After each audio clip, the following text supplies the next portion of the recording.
Olá, crianças amadas, coisas loucas e desenfreadas. Eu sou o professor Oswaldo Santos Lima, diretor da Omicron Escola de Fotografia, uma das maiores escolas de fotografia do país. Uma escola que eu fundei lá em 1986. Sim, já faz muito tempo. Você sabe que eu recebo muitas e muitas perguntas aqui pelo YouTube, pelo Instagram, no meu e-mail, e muita gente tem me perguntado sobre objetiva, diafragma, profundidade de campo. Eu tenho um curso que fala disso, né? Já que eu sou dono de uma escola, tenho um curso online também, e eu vou liberar uma aula online para vocês agora, uma aula que está lá no curso. Espero que você curta. Se você quer saber mais do curso, vai estar na descrição um link para o curso. Espero que você curta a aula, comente sobre o que você quer que eu fale aqui no YouTube. Estou muito animado porque semana que vem a gente começa mais um curso profissional de fotografia aqui na Omicron. Formamos mais de 10 mil alunos. Sabe lá Deus que turma é essa? Talvez a 30ª, 40ª turma do curso profissionalizante. Mas sem mais delongas, vamos para a aula. Taque o dedo neste like, comente e compartilhe com seus amigos. Querendo saber mais do curso? O link está na descrição. Espero que você goste da aula. Um grande abraço e até o próximo vídeo.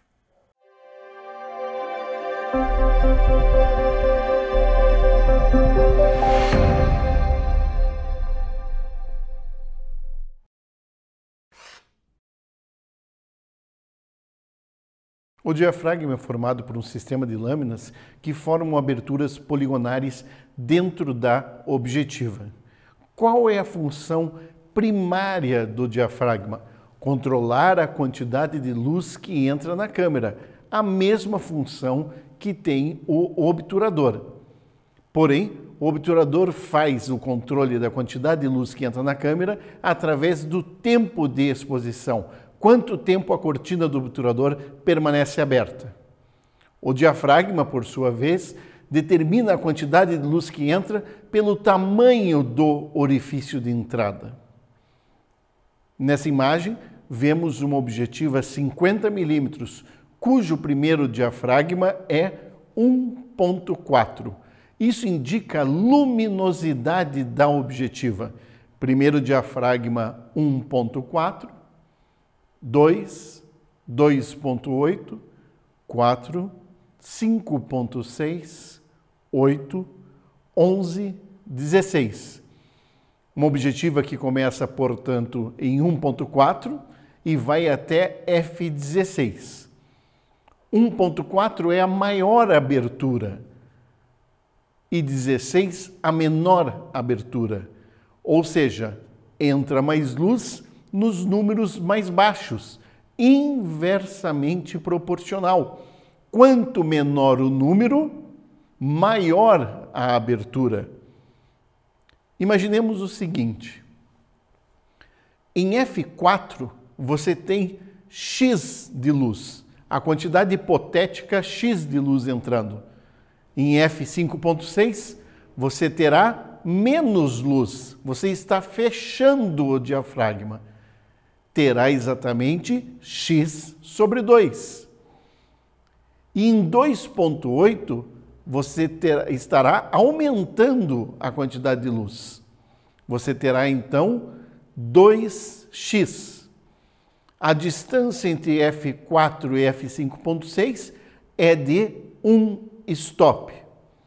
A distância entre 2.8 e f4 é de 1 stop.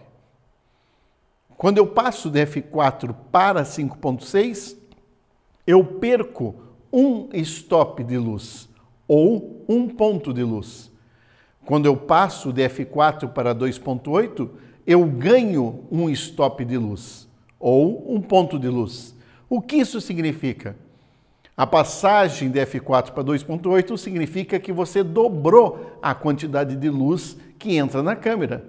A passagem de 4 para 5.6, você cortou pela metade, você tem a metade da luz, ou seja, 1 stop. Tá curtindo a aula? Desculpe te interromper, mas para você que não saiu do canal, Tá gostando da aula? Eu vou te oferecer um cupom com 50% de desconto para comprar esse curso que você está vendo a aula. São mais de 25 aulas como essa, contando com o bônus de você ter introdução ao Photoshop Lightroom e fotometria avançada. Tudo na plataforma da Hotmart com toda a segurança. Você vai ter acesso pelo próximo ano a todas essas aulas e tirar dúvida comigo por e-mail. Para você que ficou, vale a pena, hein? Por isso que eu não falei lá no início. Queria saber se você estava curtindo ou não. Para você que está curtindo a aula, está assistindo, use esse cupom aqui na tela. YouTube 50, nesse mês de abril, você vai ter 50% de desconto. Corre lá, hein? É apenas para os 10 primeiros alunos, tá? Que fizerem a matrícula com esse cupom agora em abril. Corre lá e vamos fazer um curso de fotografia super interessante para você colocar sua fotografia no outro nível, ok? Vamos voltar para a aula. Dentro da mesma analogia usada na aula de obturador, imaginemos o seu quarto. Naquela aula eu falava que a cortina do seu quarto equivalia à cortina do obturador. A quantidade de luz que entrava no seu quarto dependia de quanto tempo você permanecia com a cortina aberta. O diafragma equivale à janela do seu quarto. Claro que uma janela maior entrará mais luz e uma janela menor entrará menos luz. Desta maneira simples é que funciona o diafragma. Nós temos dois responsáveis pela quantidade de luz que entra na câmera. O orifício do diafragma, o tamanho do diafragma usado e por quanto tempo permanece aberto a cortina, por quanto tempo você deixa que a luz atinja o material fotossensível, ou seja, o sensor da sua câmera. Esta relação de velocidade do obturador com diafragma é o feijão com arroz da fotografia. É o mais importante da fotografia. Não à toa que você pega as câmeras antigas de filme, as câmeras analógicas, e muitas tinham de botões operacionais apenas o anel do diafragma e a velocidade do obturador. Eu costumo dizer em aula que você deve conhecer ISO, velocidade do obturador e diafragma.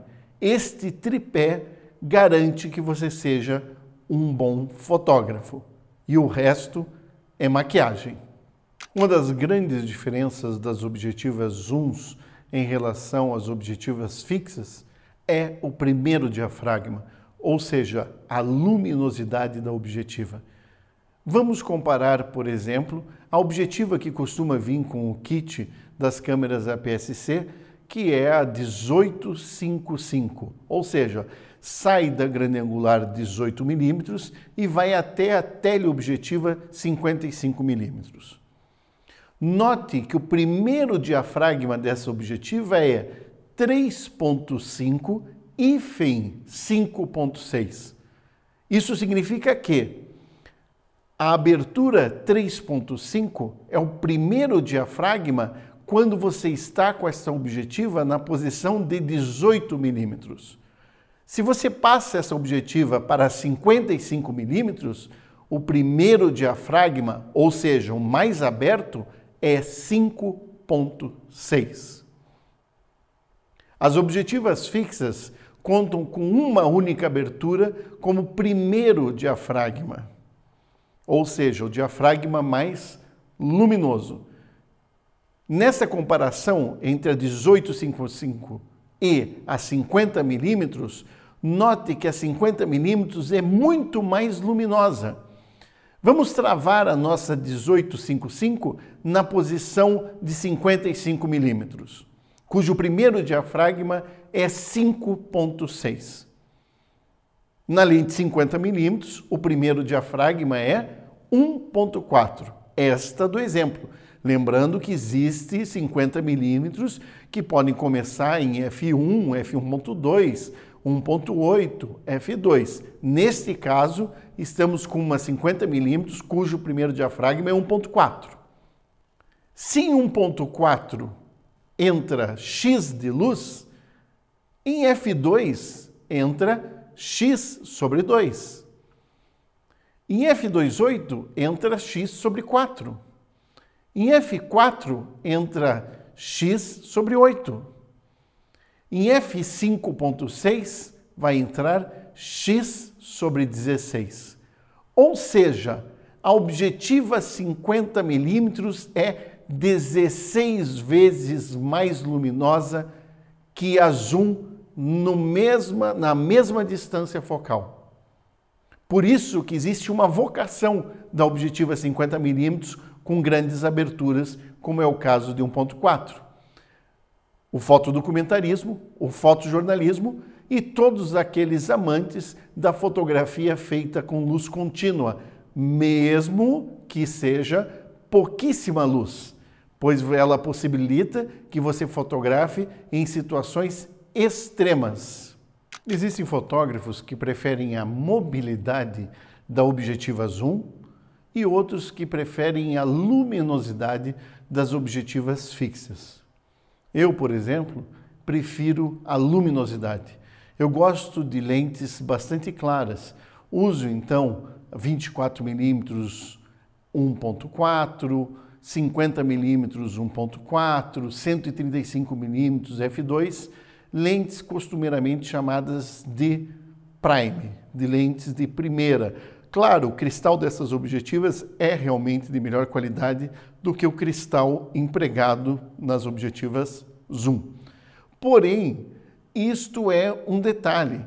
Eu sou um fotógrafo documentarista, um fotógrafo que se vale do tempo para a execução do seu trabalho.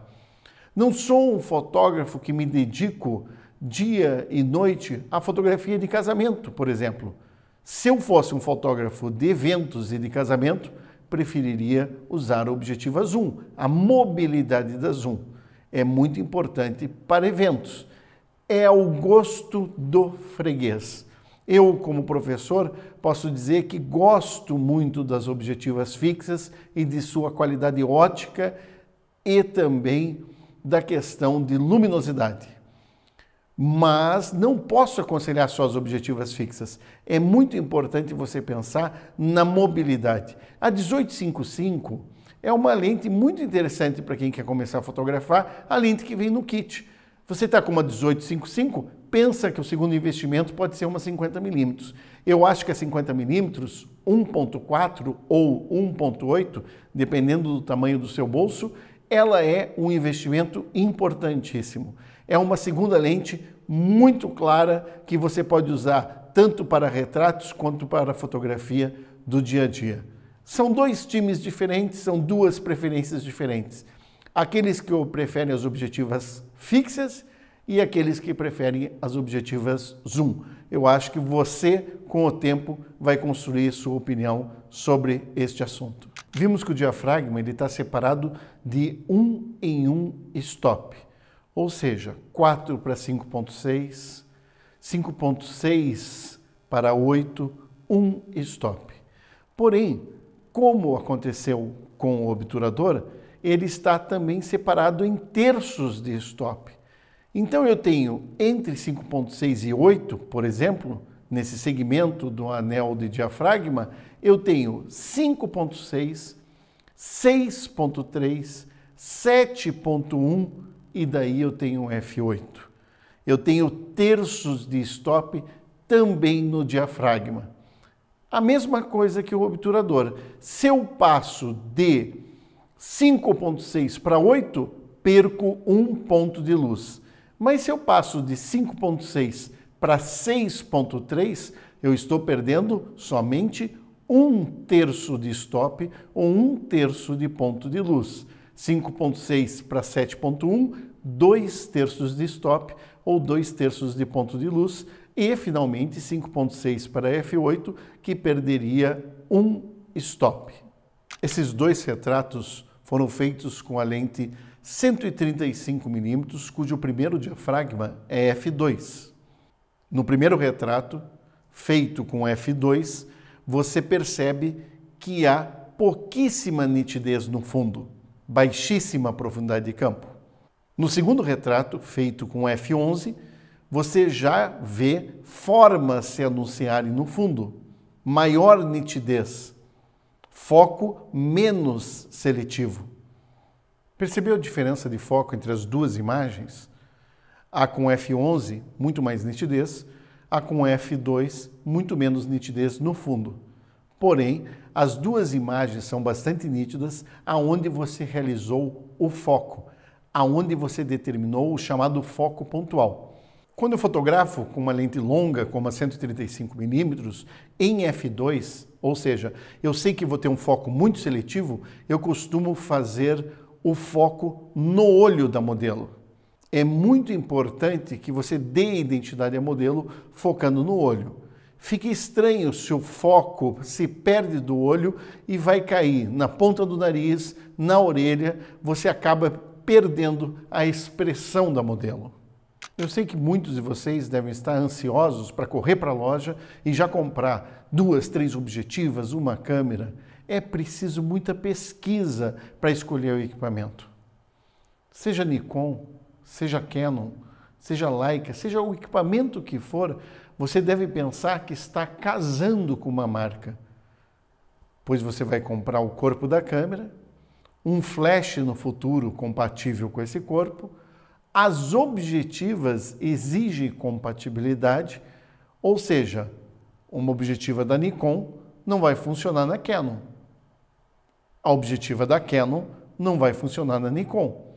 Passam os anos e você tem a sua câmera com 5, 6 objetivas. É um casamento. Você pode trocar de equipamento, porém, isso vai lhe custar muito, pois não é só trocar o corpo da câmera, é trocar todas as objetivas por objetivas novas da nova marca e os flashes que você tem compatíveis com a sua câmera. Por isso, amadureça para qual marca você vai deixar o seu dinheiro.